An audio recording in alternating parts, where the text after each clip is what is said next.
के भयो त आज साइडमा अनि धन्नै आगो लागेन पोलमा। हेलो दर्शकबिनहरू, इट्स डे 2 अफ माई ओजिटी।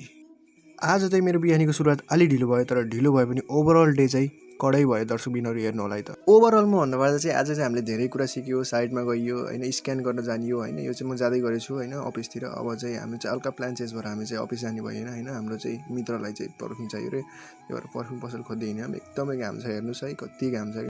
मान्छे त फेरि घामले पानी पानी भइदिइरहेको है।